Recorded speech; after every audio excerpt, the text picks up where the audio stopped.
Hi, I'm Marriage Coach Lynn. Welcome to Let's Get Personal. This is the opportunity for you to send in a question and I will share my response. So thank you for sending in the question. Today's question is, our different beliefs are causing us to grow apart. There is too much distance between us and I'm afraid we are headed for divorce. What can we do?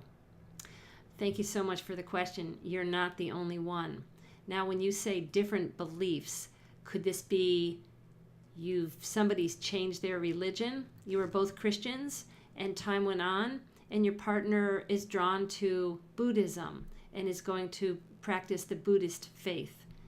Are you talking about financially, that when you got married, you thought you were on the same wavelength and one of you is a huge spender to the point of being in debt that you can't get control of, but they want to spend on the latest gadgets and computer equipment and phones and a new car? Do you believe that when you got married, nobody wanted children?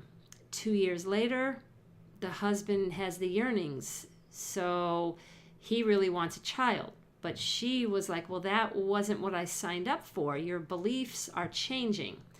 And actually, I do know a case where a couple got married. They didn't want children. The wife wanted a child for about 5 years in the marriage, and the husband didn't want it. And then the wife gave up and said, okay, fine, I guess we'll live in the marriage without children. And then the husband started wanting children, and at that point, the wife didn't. They were getting older. They could never reconcile that, and they did end up getting divorced. I just heard their story. I didn't know the dynamics in their relationship and whatnot.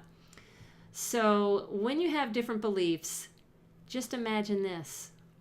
Are our differences maybe something that is intended to bring us together as a team, to come to a greater maturity of acceptance, to dealing with somebody when they're quite different from you?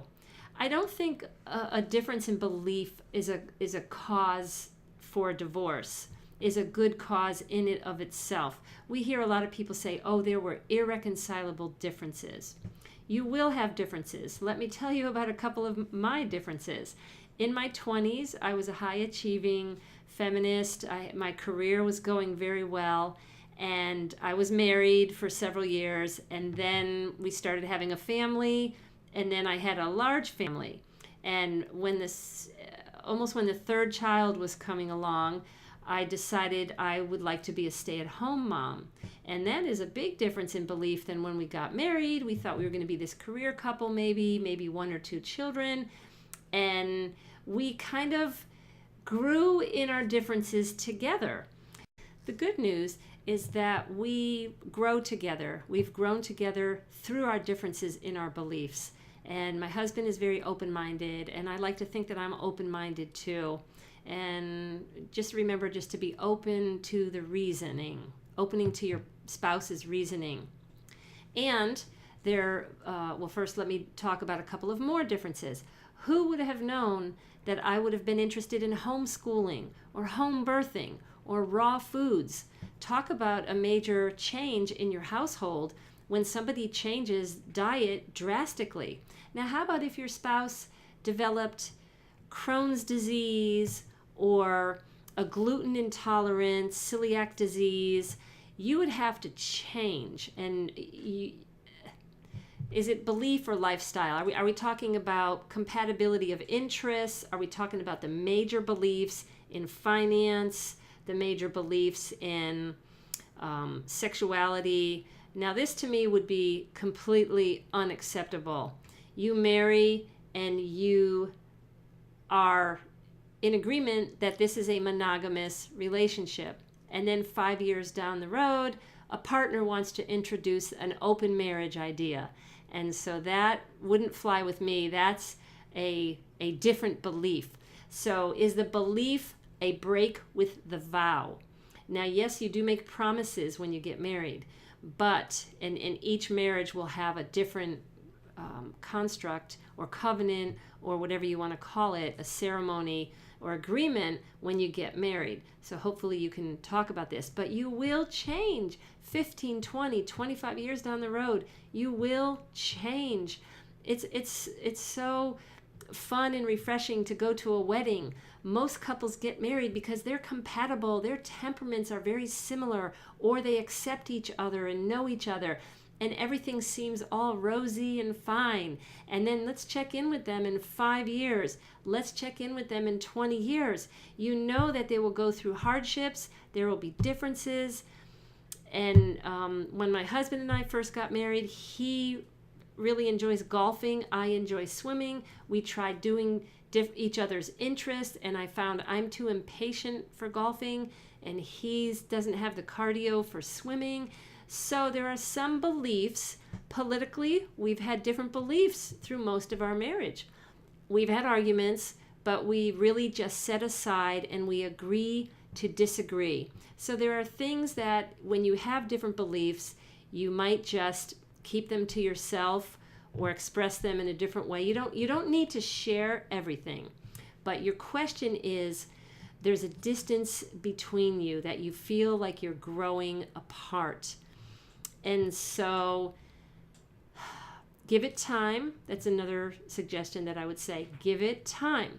What happens in a year or two? You might grow in yet another direction. So hopefully it's not major and it's not causing a major problem. Another thing we Americans like to do is we want self-fulfillment. We want our own individual happiness. And when we're living without that happiness in a frustrated state, we think that maybe we need to break off our marriage. And so be careful of the decisions that you are making based on what these different beliefs are, what you can tolerate, what you can just deal with, what you can wait on. And you know the work of Dr. John Gottman. He says that up to 69% of couples will disagree on minor and major things that they cannot come to a consensus on. So there's going to be things that you have different beliefs on. I know that for many years in my marriage, my husband and I had a relative who borrowed money from us and did not want to pay back, and it caused a problem between my husband and me. We sought counseling. We waited it out.